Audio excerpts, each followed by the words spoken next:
Bonjour à tous. Vous écoutez actuellement les prédications de l'Arche de l'Éternel à Anvers, Église de Dieu en Belgique. Nous espérons que cette parole vous bénira. Que Dieu vous bénisse.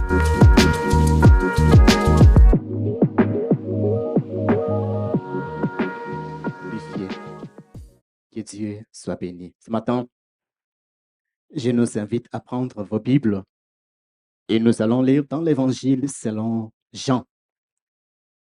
Le livre de Jean au chapitre 5, c'est l'histoire que nous connaissons. Jean chapitre 5, verset 1er. Si vous avez trouvé, si nous pouvons nous mettre debout ensemble et nous allons lire la parole de Dieu. Jean chapitre 5, verset 1er. Il est dit ceci. Après cela, il y eut une fête des Juifs et Jésus monta à Jérusalem. Or, à Jérusalem, près de la porte des brebis, il y avait une piscine qui s'appelait en hébreu Bethesda et qui a 5 portiques. Sous ces portiques étaient couchés un grand nombre de malades, des aveugles, des boiteux, des paralytiques, qui attendaient les mouvements de l'eau, car un ange descendait de temps en temps dans la piscine et agitait l'eau. Et celui qui descendait le premier, après que l'eau avait été agitée, était guéri, quelle que fût sa maladie. Là, il s'est trouvé un homme malade depuis 38 ans. Jésus l'ayant vu et sachant qu'il était malade depuis longtemps, lui dit, « Veux-tu être guéri ?» Le malade lui répondit, « Seigneur, je n'ai personne pour me jeter dans la piscine quand l'eau est agitée. Et pendant que j'y vais, un autre descend avant moi. Lève-toi, lui dit Jésus. Prends ton lit et marche. » Aussitôt, cet homme fut guéri et il prit son lit et marcha. C'était un jour de sabbat.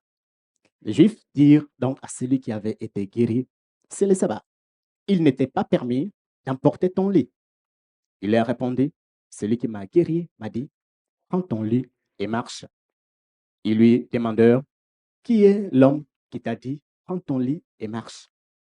Mais celui qui avait été guéri ne savait pas qui c'était, car Jésus avait disparu de la foule qui était en ces lieux. Depuis, Jésus le trouva dans le temple et lui dit, « Voici, tu as été guéri, ne pêche plus, de peur qu'il ne t'arrive quelque chose de pire. » Cet homme s'en alla et annonça aux Juifs que c'était Jésus qui l'avait guéri. C'est pourquoi les Juifs poursuivaient Jésus parce qu'il faisait ces choses le jour du sabbat. Mais Jésus leur répondit, « Mon Père agit jusqu'à présent, moi aussi j'agis. » Amen. Mon Père agit jusqu'à présent, moi aussi j'agis. Veux-tu être guéri?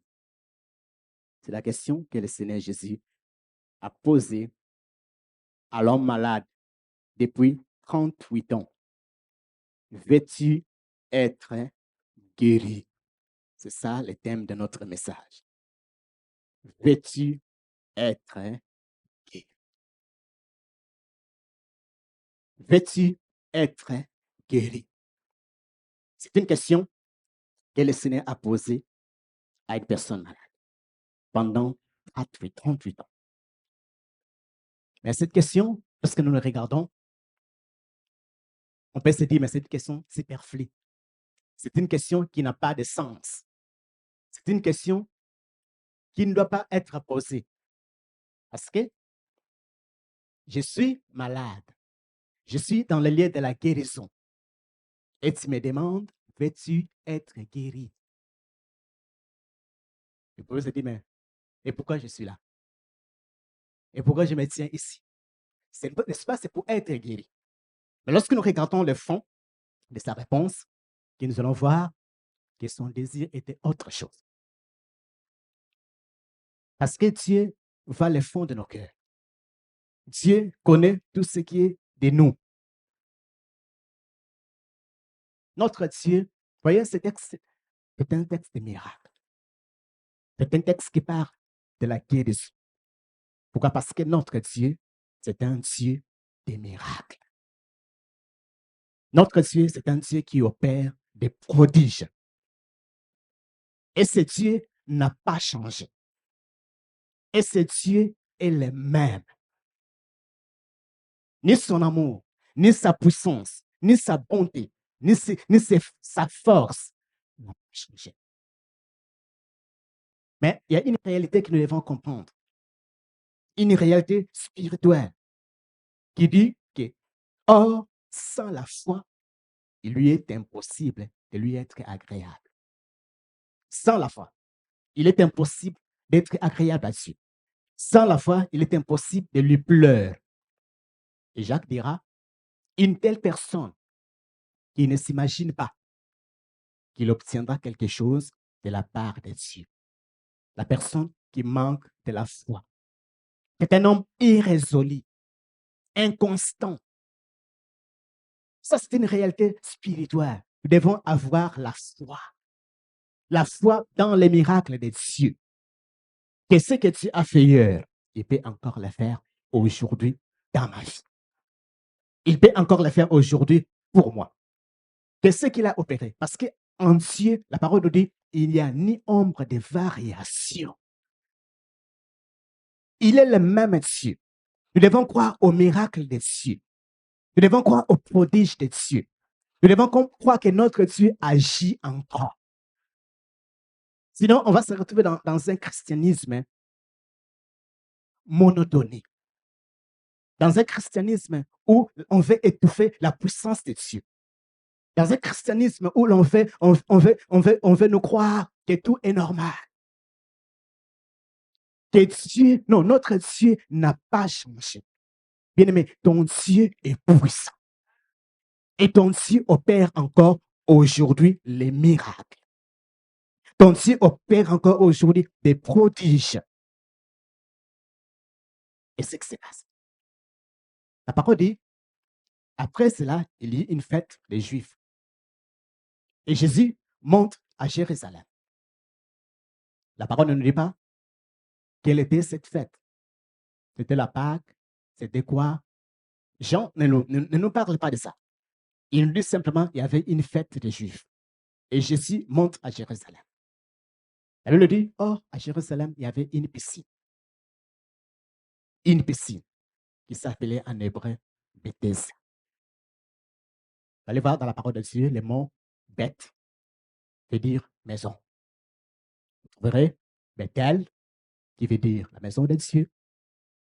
Vous trouverez Bethléem, qui veut dire la maison du pain. Et ici, Bethesda, qui veut dire la maison de miséricorde. La maison de miséricorde, la maison de grâce, la maison de faveur, la maison de miséricorde, la maison de miséricorde. Et la Bible dit, sous ces portiques étaient couchés un grand nombre de malades, des aveugles, des boiteux, des paralytiques. Les gens qui manquaient quelque chose. Les gens à qui on avait arraché quelque chose. Les gens qui avaient besoin de quelque chose. Les gens qui avaient perdu quelque chose. Les gens qui avaient été perturbés dans la vie.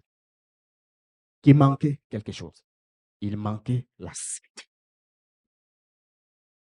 D'autres étaient immobiles. Ils ne pouvaient pas bouger. Et ils se retrouvent dans cette maison.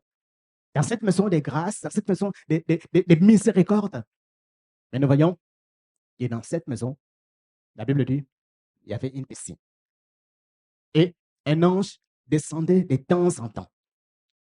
La Bible ne nous dit pas combien de temps que l'ange descendait par année, combien de fois il descendait peut-être par semaine, nous ne savons pas. Mais de temps en temps, un ange descendait dans la piscine et agitait l'eau. Il agitait l'eau et la première personne qui se jetait dans l'eau, qui tombait dans l'eau, la Bible dit, quelle que soit sa maladie, il était guéri. Quelle que soit sa maladie, il était guéri. Et vous voyez, c'était foule de gens malades qui entouraient cette piscine, qui attendaient l'arrivée de l'ange, qui agitait l'eau pour qu'ils reçoivent leur guérison. Mais cette piscine qui est parfois décevante, il n'y avait que seulement une seule personne qui pouvait se réjouir. Vous voyez, une foule de gens, l'ange agite l'eau, et une foule de gens, peut-être 10 personnes, 20 personnes, ils se jettent dans l'eau, et seulement une seule personne sera satisfaite. C'est une piscine avec la puissance de Dieu, mais limitée. Avec le faible Messie, avec des eaux mortes, mais la puissance de Dieu est limitée. Elle guérit seulement une seule personne. Ça veut dire, pour que tu sois guéri, il faut être rapide, il faut être fort. Il faut être rapide parce qu'il faut être les premiers. Dès que l'eau est agitée, il faut être les premiers pour que tu tombes dans l'eau. Si tu tombes en deuxième, c'est le premier qui est guéri. Et la Bible dit, là s'est trouvé un homme malade depuis 38 ans. 38 ans. C'est-à-dire cet homme était déjà malade avant que le Seigneur Jésus vienne au monde. Lui, il était malade. Et pendant 38 ans, il était là sans recevoir aucune guérison. Sans recevoir aucune guérison. 38 ans qu'il était là. 38 ans qu'il attendait sa guérison. Que son jour arrive. Mais aucune consolation, aucune guérison pendant ces 38 ans. Et Jésus arrive. Il arrive étant que le Dieu qui guérit, étant que le Dieu miséricorde. Il entre dans cette maison, là où il y a la foule. Et il pose la question à la personne qui est malade pendant 38 ans. Veux-tu être guéri? Vous voyez, il pouvait répondre, mais bien sûr, oui, je vais être guéri. Vous êtes malade, on vous dit, mais est-ce que tu veux être guéri? Mais oui, bien sûr, je vais être guéri. Mais bien sûr, c'est pour cela que je suis là, parce que je vais recevoir ma guérison. Mais vous allez voir, lui, il ne va pas répondre par oui, Seigneur, je vais être guéri. Il va répondre par des excuses, par des blâmes. Et si je ne suis pas guéri jusque-là, ce n'est pas de ma faute. Ce n'est pas de ma faute. Il dit, les malades lui répondit, Seigneur, je n'ai personne. Je n'ai personne. Les autres sont injustes. Les autres n'ont pas pitié de moi. Ils ne voient même pas que ça fait 38 ans que je suis là. Et à chaque fois que je vais y aller, il y a quelqu'un d'autre qui se jette en premier. Ils n'ont pas pitié de moi. C'est à cause des autres. Vous savez, souvent, nous jetons nos torts à d'autres personnes. Et si ma vie ne marche pas, ce n'est pas de ma faute. C'est la faute de la société. C'est la faute du gouvernement. C'est la faute de mes parents qui m'ont rejeté, qui ne m'ont pas aimé. C'est à cause de l'Église. Il y a toujours un responsable pour notre malheur. Il y a toujours un responsable pour ce qui nous arrive. Il y a toujours un responsable pour ce qui ne marche pas dans notre propre vie. Il y a toujours quelqu'un. Il faut toujours trouver quelqu'un qui est responsable de ça. Oui, c'est vrai que les gens parfois souffrent. C'est vrai que les gens parfois ont été blessés. C'est vrai parfois que les gens ont des vraies douleurs. Mais parfois, au-dessus de nos douleurs, au-dessus de nos problèmes, au-dessus de ce que nous vivons, au-dessus de ce qu'on nous a fait, il faut voir la réalité en face. Et se dire, je vais mettre ce que Christ a fait pour ma vie au-dessus de ce que les autres m'ont fait. Pense à ce que Jésus t'a fait et tu mets au-dessus de ce que les autres ont fait. Les autres t'ont offensé, tu prends le pardon que Jésus t'a accordé, tu le mets au-dessus des offenses. Il dit, ce n'est pas de ma faute si je ne suis pas guéri. Il répond par des blâmes, par des excuses. Vous voyez, Jésus lui pose une question, veux-tu être guéri? Ou il part, bla, bla, bla, bla, bla, bla, bla. Vous allez voir, le Seigneur Jésus ne va même pas tenir compte de tout ce qu'il dit. Il arrête. Il lui dit simplement, lève-toi, prends ton lit et marche. Il dit, arrête des blabla, arrête de jeter les fautes aux autres. Lève-toi, prends ton lit et marche. Obéis à ce que Dieu te dit. Obéis par la foi et marche. Va à la conquête de ta guérison. Va à la conquête de ta libération. Va à la conquête de ce que Dieu a prévu pour toi. Parce qu'il n'a pas changé. Il a aussi un miracle à ce qui te concerne. Ne dis pas que non. Les autres ont réussi. Et moi, ça fait 38 ans que je suis là. Vous voyez, ça fait 38 ans qu'il est là. Il était habitué de sa maladie. Sa maladie est devenue, c'est comme un monnaie d'échange. Vous voyez, c'est-à-dire les gens, pour que les gens puissent avoir pitié de moi, pour que les gens puissent avoir pitié de moi. Je me rappelle lorsqu'on était encore en Afrique, on faisait les tours pour traverser du Congo-Kinshasa pour aller au Congo-Brazzaville. Vous savez, il y a des handicapés. Alors, pour traverser, et ils ne payaient pas. Il faut qu'on puisse avoir pitié de lui. Alors, quelqu'un maintenant, il prend l'handicapé, il le fait traverser. C'est-à-dire, on a aussi pitié de lui. Lui aussi, il ne paye pas. Et c'est ça. Il était tellement habitué dans sa souffrance, c'est devenu monnaie d'échange. C'est devenu normal. Et ensemble, on est avec des malades. Et ensemble, on parle de notre souffrance. Ensemble, on parle de ce qui nous arrive. Ensemble, on parle de ce qui ne va pas dans notre vie. Et on est en train de s'entretenir. On est en train de se nourrir. Et le Seigneur, ce matin, te pose la même question. Veux-tu être guéri? Guéri dans ton cœur. Guéri dans tes caractères. Guéri dans ce qui est au fond de toi. Dans ce qui détruit ton couple. Guéri dans tes émotions. Guéri dans des choses que tu sais que non, ça fait mal aux autres, ça nuit aux autres. Guéri dans des critiques. Le Seigneur te dit, veux-tu être guéri? Si tu dis non, Seigneur, je vais être guéri. Il est prêt et il est capable de le faire. Il est prêt, il est capable de le faire parce qu'il n'a pas changé. Ne réponds pas par des excuses. Ne réponds pas par des blâmes par rapport à ce qu'on t'a fait ou par rapport à ce qu'on a fait à ta famille. Mais pense à ce que Christ t'a accordé. Pense à ce que Jésus a fait pour toi. Et tu dis donc, je vais être guéri. Je vais être restauré. Je veux que tu puisses agir dans ma vie. Je vais être guéri.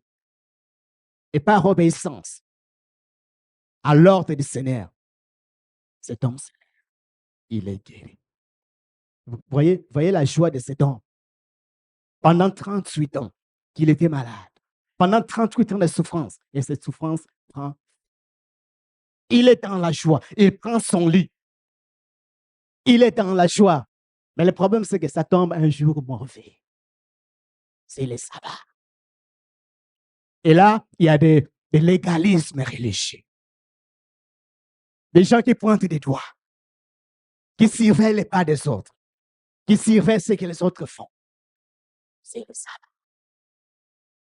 Et la Bible dit au verset 9, aussitôt cet homme fut guéri, il prit son lit et marcha. Verset 10, c'était un jour de sabbat. Et les Juifs lui dit donc à celui qui avait été guéri, c'est le sabbat. Il n'était pas permis d'emporter ton lit. Il est guéri. Après 38 ans de souffrance, après 38 ans de malheur, le Seigneur le guérit. Et il se lève, le Seigneur lui dit, prends ton lit. Lève-toi, prends ton lit et marche. Il se lève, il est guéri. Et dans sa joie, il prend son lit. C'est lui qui les retenait dans la souffrance. C'est lui qui les retenait dans l'esclavage. C'est lui qui les retenait dans sa maladie. Il les porte. Et il marche à la joie. Et les religieux, les Juifs, lui disent, c'est le sabbat. Il n'était pas permis d'emporter ton lit. Ça, nous n'acceptons pas. Ça, nous ne voulons pas. Ça, c'est mal. Ce que tu fais, c'est mal. C'est-à-dire, il ne pense même pas à la souffrance de cet homme. Il ne pense pas même pas à sa joie, que pendant 38 ans qu'il était là dans la souffrance, qu'il est guéri. Et c'est ça, parfois, les religieux. Et parfois, les religieux et les légalismes sont parfois même dans l'Église. Ils ne pensent pas aux souffrances des autres. Ils ne pensent pas à la joie des autres. Que l'autre est béni, je suis dans la joie, je suis content. Il y a toujours quelque chose. Il y a toujours quelque chose à se dire, non, non, ça c'est mal. Il dit ça, nous n'acceptons pas. Mais lui, il va répondre, c'est lui qui m'a guéri. Il m'a dit, prends ton lit et marche. C'est-à-dire, sa parole est plus grande que l'esclave. Sa parole a autorité sur tout. Bien aimé, la parole de Dieu a autorité sur tout. La parole de Dieu a autorité sur nos traditions. La parole de Dieu a autorité sur nos coutumes. La parole de Dieu a autorité sur tout, sur nos principes, sur nos règlements. La parole de Dieu a autorité sur toutes choses. Et si l'Église entre dans le légalisme, des gens qui surveillent les pas des autres, ça arrête l'action de Dieu. Ça arrête la puissance de Dieu. Là, l'Esprit de Dieu ne peut pas agir. Là où il y a du légalisme, là où il y a du fantatisme, l'Esprit de Dieu ne peut pas agir totalement. Et c'est ça, c'est les religieux. Ils ont dit non, ça c'est mal. Ça, nous n'acceptons pas. Lui dit, celui qui m'a guéri m'a dit, prends ton lit et marche. Vous allez voir, lorsqu'il lui demande, il ne lui demande pas qui t'a guéri, parce que ça ne les intéressait pas. Ils n'ont pas dit, mais qui t'a guéri? Ils lui ont demandé, qui t'a dit de prendre ton lit et de marcher? Qui t'a dit? Qui t'a donné cette permission? Qui a brisé les règlements? Vous savez, Dieu, dans sa génie, il avait institué les sabbats pour les repos, pour que les gens se reposent, pour les renouvellements. Et ces gens légalisme, ils ont ajouté des choses. C'est-à-dire, il y avait des choses que tu ne devais pas faire les sabbats. C'est-à-dire, pour prendre un lit, tu prends un lit, tu le transportes dans un autre endroit, c'est du travail. Tu ne peux pas les faire. Et on nous dit parfois, même en Israël, il y a certains endroits, tu habites au 25e étage, c'est le sabbat, les ascenseurs ne fonctionnent pas. Parce que pour appuyer sur les boutons de l'ascenseur, c'est du travail. Alors, vous habitez au 25e étage. Vous tombez un sabbat, pas d'ascenseur. Parce que pour appuyer sur les boutons, c'est du travail. Donc, marcher jusqu'au 25e, ce n'est pas du travail. Mais appuyer sur les boutons, c'est du travail. Ils ont dit, mais qui t'a donné, qui t'a dit? Qui t'a dit de ne pas obéir au jour du sabbat? Qui t'a dit de transporter ton lit? Ces gens, ils s'en foutent. Ils s'en foutent que tu sois guéri, que tu sois restauré. Et ce qui leur importe, c'est les règlements. Les règlements doivent être respectés. Et c'est ça l'illégalisme. C'est ça les Juifs. Et vous allez voir que Jésus va les combattre pour le sabbat. Parce que Jésus faisait toujours la plupart de ses miracles les jours de sabbat. Parce que pour lui, faire du bien est plus grand que les traditions. Parce que ce que le Seigneur Jésus ne combattait pas même pas le sabbat. Il combattait les traditions qui avaient été ajoutées par les hommes. Parce que les hommes ont ajouté des traditions qui sont les règlements des hommes. Et c'est ça, parce que ces gens mettaient à côté la parole de Dieu au profit de leurs traditions. Et c'est ce que Jésus combattait. Et Jésus vient, il fait une œuvre dans la vie d'une personne après 38 ans de souffrance, après 38 ans de la maladie. Et ils ne sont pas contents. Et ils ne sont pas d'accord. Il dit non. Notre sabbat doit être respecté. Bien-aimés, ne tombons pas dans les jets de légalisme. Laissons l'Esprit de Dieu agir totalement au milieu de nous. Laissons l'Esprit de Dieu faire son œuvre au milieu de nous, qu'il puisse guérir, qu'il puisse restaurer, qu'il puisse faire du bien dans la vie des gens. Peux-tu être guéri? Tu as été blessé. Tu as été brisé. Tes parents t'ont abandonné. Ton mari t'a abandonné. Ton ex t'a abandonné. Il y a toujours quelqu'un qui ne t'a jamais abandonné. Il y a toujours quelqu'un qui ne t'abandonnera jamais. Il y a toujours quelqu'un qui ne te laissera jamais. Et celui-là, c'est Dieu. Et cet homme, on lui a dit, qui t'a dit de prendre son lit et marcher? Il le cherche. Jésus n'est plus là. Jésus est perdu. Voyez, ça peut arriver qu'un jour, vous avez expérimenté la main puissante de Dieu. Dieu vous a touché. Dieu vous a fait du bien. Vous étiez en contact réel avec ce Dieu. Et vous avez l'impression qu'il a disparu. Il a disparu. Il n'est plus là. Bien aimé, il n'a jamais disparu pour toujours. Il va toujours vous retrouver. Et vous allez voir que plus tard, le Seigneur va les retrouver dans les temples. C'est le Seigneur qui va les retrouver. C'est-à-dire, ce n'est pas les malades qui vont trouver le Seigneur, mais c'est le Seigneur qui va les retrouver. Le Seigneur, il va toujours te chercher. Il va toujours te chercher là où tu te trouves. Et il va te trouver. Il ne va jamais t'abandonner. Même si toi, tu ne le vois pas, il est là. Lui, il te voit. Même dans ta souffrance, il te voit. Même dans tes problèmes, il te voit. Il est là. Il te dit, est-ce que tu veux être guéri? Au lieu de répondre par des blabla, au lieu de répondre par des excuses, lui simplement, Seigneur, viens me guérir. Viens guérir mon cœur. Viens guérir mon foyer. Viens guérir ma vie. Viens guérir ma vie. Ces gens étaient brisés, plus d'avenir, plus de voir l'avenir d'une façon positive. Ils étaient limités à eux-mêmes. Nous sommes dans la souffrance. C'est ce qu'Israël disait. Nous sommes perdus. Nos eaux sont desséchées. Il n'y a plus d'espoir. Il n'y a plus d'avenir pour nous. Et Dieu vient au travers des prophètes Ézéchiel, en leur disant, je vous donnerai des nerfs. Je vous donnerai la vie.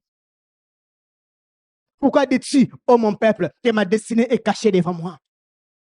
Nous dit Ésaïe. Pourquoi dis-tu, mon peuple, oh, ma destinée est cachée? Je suis perdu. Non, tu n'es pas perdu. Et Dieu ne t'a jamais perdu de vie. Il est le même. Il n'a pas changé. 38 ans de souffrance, il a été guéri. Et ce Dieu n'a pas changé. Et ce Dieu est le même. Imaginez 38 ans de souffrance à quelques secondes, juste pour quelques paroles, tout change. Et ce Dieu est ton Dieu. Il les retrouve dans les temples. Il les retrouve dans la maison de Dieu. Et c'est là qu'il lui dit, le verset 14, depuis, Jésus les trouva dans les temples et lui dit, voici, tu as été guéri. Il dit, voici, tu as été guéri. Et le Seigneur est dans l'admiration. Il est content de voir cet homme. Il dit, voici, tu as été guéri. Je suis content de toi. Je suis content que tu as été restauré. Je suis content que tu es en bonne santé. Je suis content de ce que tu vis maintenant. Parce que maintenant, tu peux agir. Maintenant, tu peux parler. Maintenant, tu peux faire ton travail. Je suis content. Je suis content de toi. Je suis fier de toi. Mais, avertissement, ne pêche plus. De peur qu'il t'arrive quelque chose de pire. Cet avertissement ne veut pas dire simplement que si cet homme est tombé malade parce qu'il a péché, ou c'est que le Seigneur lui disait que non, tu as péché, c'est pour ça que tu étais malade. Cet avertissement devait aussi dire que la guérison que tu as reçue, tu dois les protéger. Bien-aimé, tout ce que tu as reçu de la part de Dieu, tu dois les protéger. Tu dois les garder. Tu dois protéger ce que Dieu t'a donné. Tu dois protéger ce que Dieu t'a donné. Il t'a donné un mari, tu dois les protéger. Il t'a donné une femme, tu dois les protéger. Il t'a donné des enfants, et tu dois les protéger et il faut les nourrir. Vous voyez, lorsqu'un bébé vient au monde, les parents, qu'ils aient l'expérience, qu'ils n'aient pas de l'expérience, ils doivent protéger l'enfant. Ils doivent nourrir l'enfant Pourquoi? Sinon, l'enfant va mourir. Et ce que tu as reçu de la part de Dieu, la guérison que tu as reçue de la part de Dieu, la guérison de ton cœur, la guérison de ton foyer, tu dois les protéger. Vous savez pourquoi? Parce que nous avons un ennemi qui rôde. Un ennemi qui n'est pas content de notre bénédiction. Un ennemi qui n'est pas content de notre élévation. Un ennemi qui rôde toujours, il rôde toujours. Et il cherche qui il va dévorer. Si vous ne les protégez pas, d'ailleurs, la parole nous dit, lorsque les démons sortent d'un corps, ils vont dans les déserts. Il va aller dans les déserts. Il cherche la place, il ne les retrouve pas. Il revient. Il se dit d'abord, il se dit lui-même, je retournerai dans ma maison. Et s'il rentre, il la trouve vide, balayée. Hein? Il n'y a rien, pas de protection. Il ne va même pas entrer. Il va aller prendre d'autres démons plus méchants que lui. Et maintenant, ils vont venir et ils vont entrer. C'est pour cela, tout ce que tu reçois de la part de Dieu, tu dois les protéger. Parce que c'est précieux. Ce que Dieu te donne est précieux. Et tu vas bien les garder. Dieu t'a donné des temps, Dieu t'a donné des dons, des talents. Tu dois les protéger, tu vas les nourrir, tu vas les fructifier pour la gloire de son nom. Ne dis pas non, j'ai été guéri, les restes, je m'en fous. Tu as été guéri, tu dois les protéger. Si tu ne protèges pas ton foyer, il y a des vautours. Parce que les gens pensent que non, puisque moi je suis marié, je suis béni, donc les autres, tout le monde est content. Non! Tout le monde n'est pas content de ton élévation. Tout le monde n'est pas content de ta bénédiction. Tout le monde n'est pas content de ta guérison. Nous les voyons même dans les textes que nous avons lus. L'homme était guéri pendant 38 ans. Mais là, il y a des chefs religieux qui ne sont pas contents. Pourquoi? Parce que ça a été fait le jour de sabbat. Tu dois protéger ce que Dieu t'a donné. Tout ce que Dieu te donne, ça doit être protégé. Ça doit être bien gardé avec soin. Est-ce qu'on se comprend? Est-ce qu'on se comprend? Dieu t'a béni, Dieu t'a donné du travail. Ne la néglige pas. Parce que les gens, avant, dès qu'il a son contrat, hein, voyez, il travaille, il cherche du travail, il prie, Seigneur, donne-moi du travail, et Dieu lui donne du travail. Dès qu'il a son contrat, négligence totale, pauvre maladie. Je suis malade, toujours malade, même il n'est pas malade, mais il est toujours malade. Ça, c'est de la négligence par rapport à ce que Dieu t'a donné. Dieu t'a donné un mari, Dieu t'a donné une femme. Protège-la, protège-le. Dieu t'a donné des enfants, des beaux enfants. Tu cherchais des enfants, tu pleurais tout le temps. Tu pleures, donne-moi des enfants, donne-moi un mari. Et Dieu t'a comblé. Et tu ne veux pas la protéger. Et l'ennemi rôde. Parce que si toi, tu ne le veux pas protéger, l'ennemi rôde et il vient et il détruit. Et ça, c'est une autre prière. Et vous allez voir même, vous voyez, il y a des gens, parfois, lorsqu'il est délivré, il y a des gens, il vient à la délivrance. Il est délivré. Après quelques jours, il revient encore à la délivrance. Encore délivré. Il repart, il revient encore délivré. Vous savez pourquoi? Parce que ces gens n'ont pas appris que même la délivrance doit être protégée. Dieu t'a délivré, tu dois protéger. Tu dois fermer toutes les portes. S'il y avait les péchés qui entraient dans ton nom, fermez. Toutes les portes doivent être fermées. Toutes les portes doivent être blindées. Parce que ça doit être bien protégé, ce que Dieu a donné. Ça doit être protégé, ça doit être nourri, tout ce que Dieu t'a donné. Dieu t'a donné des petits enfants. Tu vas bien les protéger. Dieu est content. Vous voyez, il est content parce qu'il t'a béni. Il est content parce que tu es en bonne santé. Il est content parce que tu as un bon mari, parce que tu as un bon travail. Mais il te dit, il faut les protéger. Il faut les garder. Il faut les nourrir. Ne laisse pas ta bénédiction au vautour. Ne laisse pas ta bénédiction à la merci de l'ennemi. N'expose pas tes enfants à la merci de l'ennemi, à la merci des vautours, de ceux qui veulent les détruire. Tu les gardes, tu les nourris par la parole de Dieu, par des promesses de Dieu. Même si ton problème tard, tu te dis, il y a un Dieu qui ne ment jamais. Même si tes difficultés ça devient encore plus grave, tu te dis non, il y a un Dieu qui paie tout. Et cet après-midi, cet avant-midi, il te pose la question. Veux-tu être guéri? De quoi as-tu besoin pour être guéri? Peut-être que ça a été brisé dans ton cœur. Ça a été brisé à cause des choix peut-être des autres personnes. Des choix de ta famille. Des choix de tes parents. Ça a été brisé par leur comportement. Ces gens qui pouvaient être là pour te nourrir, pour te protéger, ils ne l'ont pas fait. Et tu as été blessé au-dedans de toi-même. Dans tes comportements. Et tant que femme au foyer, et tant que mari au foyer, dans tes rimères. Aujourd'hui, c'est chaud, demain c'est froid. Aujourd'hui, tu es chaud, demain tu es froid. Ça monte, ça descend. Il dit non, ça doit cesser. Ces rimères doivent s'arrêter parce que ce que Dieu m'a donné doit être protégé. Et je vais être guéri. Et il y a Dieu, celle qui peut le faire. Et ce Dieu est en ces lieux. Et ce Dieu est présent et il est prêt à te guérir. Chaque jour de notre vie, disons non, je ne vais pas faire subir à mes enfants ce que moi je subis. Si moi, on m'a abandonné, je ne vais pas abandonner mes enfants. Si moi, on m'a délaissé, si moi, on m'a abusé, si moi, on m'a fait ceci, je ne vais pas subir à mes enfants ce que moi, j'ai subi. Parce que maintenant, le ressuscité m'a restauré.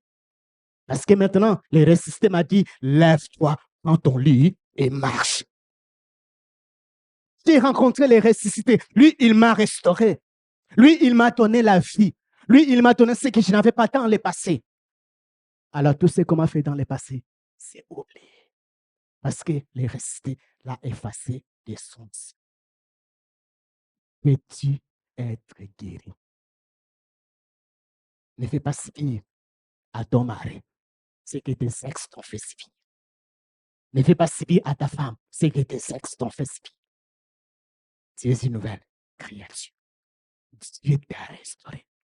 Il t'a dit, lève-toi, prends ton lit et marche. Alors oui, en fonction de ce que Dieu t'a donné. Et protège la bénédiction de Dieu. Cet après-midi, quelles que soient tes blessures, quel que soit ce que tu souffres dans ton cœur, quel que soit ce qui s'est passé dans le passé, quelles que soient des années de la maladie, quelles que soient les années de souffrance, le maître est en ces lieux. Et il te pose la question, veux-tu être guéri? Ne dis pas non, ça n'a jamais marché. Ne dis pas non, ça fait 38 ans que je suis là, ça n'a jamais marché. Ne dis pas que non, les autres ont essayé et ça n'a pas marché. Est-ce que c'est maintenant que ça doit marcher? Oui, c'est maintenant que ça doit marcher. Oui, les autres ont essayé, ils n'ont pas réussi. Mais ils ont essayé sans Dieu. Mais toi, tu essaies avec Dieu. C'est le Seigneur de gloire qui te pose la question. David dit, avec Dieu, nous ferons des exploits. Nous écraserons nos ennemis. Avec Dieu. Pas toute seule, mais avec Dieu. Peut-être les autres fois, j'ai essayé sans Dieu. Mais maintenant, les ressuscités, celui qui m'a dit, lève-toi. Quand on dit et marche, il est avec moi.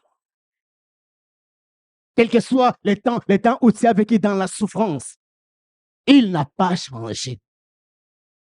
Ces miracles sont encore possibles. Car toutes ces choses, tout ce que nous lisons dans la parole de Dieu, la Bible dit, ça a été écrit pour notre instruction. C'est pour nous. Que non, ce que Dieu a fait hier, ce que Dieu a fait dans la vie de cet homme, il peut aussi le faire dans ma propre vie. Le Dieu de miséricorde est en ces lieux. Le Dieu de miséricorde entre dans cet endroit. Et puis, au milieu de tous ces malades, voyez, la Bible dit, il y avait le plus grand nombre de malades. Mais il en guérit qu'une seule personne. Une seule. Avec toute la puissance qu'il a du ciel, il en guérit qu'une seule personne. Il choisit qu'une seule personne. Il en sauve qu'une seule personne. Est-ce que vous vous êtes déjà posé la question? Pourquoi le Seigneur s'est intéressé justement à moi? Pourquoi au milieu de toutes ces personnes, au milieu de tous ces milliards de personnes qui vivent sur la surface de la terre, il m'a choisi que moi? Il n'a fait que de moi son propre enfant. C'est moi qui l'ai choisi. Avant de penser aux autres, pense d'abord à toi. Qui est au milieu de toute ma famille. Peut-être au milieu de ma famille qui sont des sorciers, des sorcières. Ils n'ont pas réussi à me bouffer. Et le Seigneur m'a fait sortir de là. Et il m'a choisi que moi seul. Pourquoi il n'a choisi que cet homme? Et c'est ce que la parole confirme. C'est que Dieu avait dit à Moïse, j'ai fait grâce à qui j'ai fait grâce. Miséricorde à qui j'ai fait miséricorde. Et le Dieu de miséricorde se présente devant cet homme comme il se présente devant toi. Il te dit non, j'ai été choisi toi. Au milieu de tous ces pécheurs, j'ai été choisi toi. Au milieu de tous ces prostituées, j'ai été choisi toi. Au milieu de tous ces adultères, j'ai été choisi toi. Pour faire de toi mon enfant. Au milieu de tous ces alcooliques, c'est toi que j'ai choisi. Pour te donner un sens à la vie. Pour faire de toi mon héritier. Et n'oublions pas la grâce que Dieu nous a faite. Que non, au milieu de toutes ces personnes, même si aujourd'hui je n'ai pas de moyens, même si aujourd'hui je n'ai rien, mais il m'a choisi. Il m'a donné un avenir. Il a fait des projets à ce qui me concerne, à ce qui concerne ma vie. Il va en tenir compte qu'au milieu de toutes ces personnes, c'est toi qui l'as choisi. Il t'a choisi. Et jour après jour, tu veux marcher avec fierté. Non, Dieu m'a choisi. Chaque jour qui se passe, même au milieu de tes problèmes, il te dit non, j'ai des problèmes, mais Dieu m'a choisi. Je n'ai pas été désiré, mais Dieu m'a choisi. Peut-être si tu es né dans une famille pauvre ou riche, peu importe, mais Dieu t'a choisi. Il t'a sauvé. Alors, tu dois protéger ce que Dieu t'a donné. Tu dois protéger ce que Dieu a fait pour toi. Ne laisse pas les vautours venir voler ta vie. Ne laisse pas les vautours venir voler ta famille. Tu être guéri est la question qui nous est posée.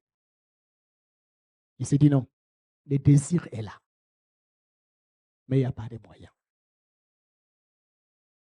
J'ai le désir d'être guéri, mais il n'y a pas les moyens, parce que les moyens, il faut se jeter dans l'eau. Et pour se jeter dans l'eau, il faut avoir quelqu'un. Et c'est quelqu'un, moi, je ne l'ai pas. Il faut des moyens. Et Jésus vient, il se dépasse des moyens des hommes. Parce que sa parole, c'est-à-dire là où nous ne pouvons rien faire, là où nous ne pouvons pas réussir, lui, il vient avec ses propres moyens. Et il parle. L'homme n'est pas passé par l'eau, il est guéri. Parce qu'il est le Dieu créateur. Il paie tout. Et dis-toi, ma vie, il paie. Pour ma vie, il paie tout. À ce qui concerne mon avenir, il paie tout. À ce qui concerne mes enfants, il paie tout. À ce qui concerne mon foyer, il paie tout.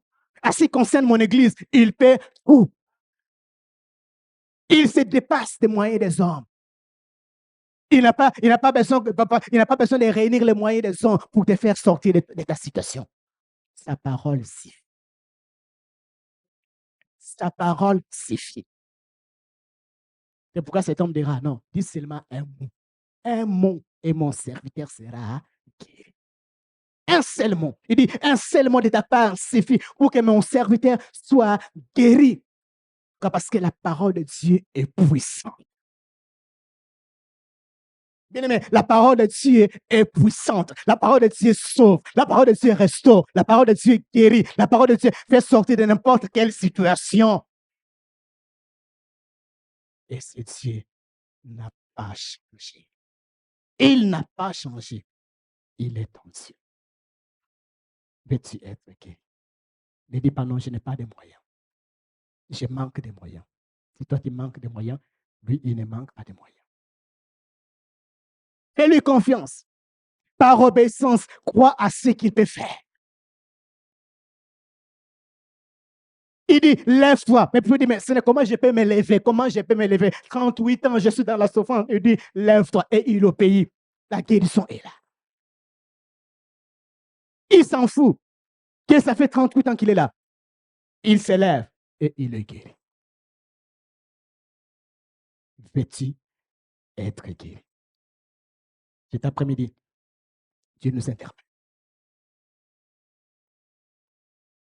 Sache que Dieu peut tout. Sache que ton Dieu est capable de tout. Il peut guérir tes blessures.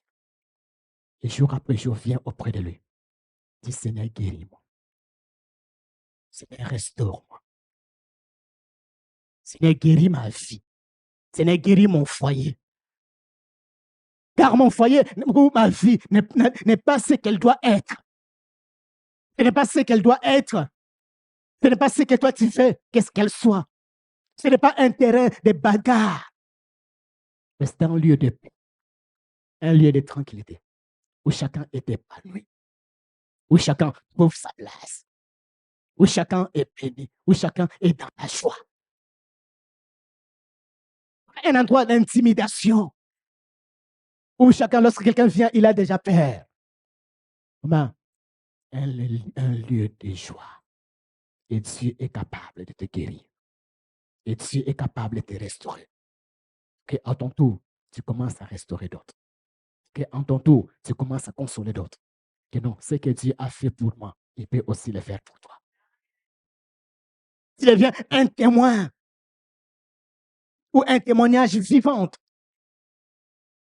Que non, je suis un témoin vivant de la part de Dieu. Voilà ce que Dieu a fait et voilà ce que Dieu peut faire. 38 ans. Lorsqu'on regarde cet homme de nom, 38 ans. Non, courage. C'est Dieu est poussé. 38 ans, on regarde cet homme, non, 38 ans. Juste quelques mots. Pas d'incantation. On n'entre pas dans l'incantation, c'est dans le silence. Et dans la foule, personne ne sait. Dans le silence, il est restauré. Et l'homme est restauré. Au milieu de toutes ces personnes. Dans le silence, dans le calme. Et c'est Dieu, il n'a pas changé. Crois-le. Crois au miracle. N'entre pas dans un système où dit non, on vit seulement comme ça. Venons seulement. À chaque jour, lorsque tu viens dedans, je m'attends à Dieu. Je recevoir de la part de Dieu quelque chose. Je m'attends à mon miracle. Je m'attends à ma guérison. Je m'attends à ma restauration. Je m'attends à mon élévation. Car mon Dieu est le même. Donne du succès à ton serviteur, a dit Néhémie lorsqu'il priait. Il veut faire une entreprise qu'il attend devant. Il prie. Il dit, Seigneur, donne du succès à ton serviteur. Donne du succès. Et lorsque tu fais quelque chose, tu dis non, Seigneur, donne du succès dans ce que j'ai fait. Ou donne du succès dans ce que je dois faire. Et c'est Dieu n'a pas changé. Il écoute la prière. Mais c'est la vérité quelquefois.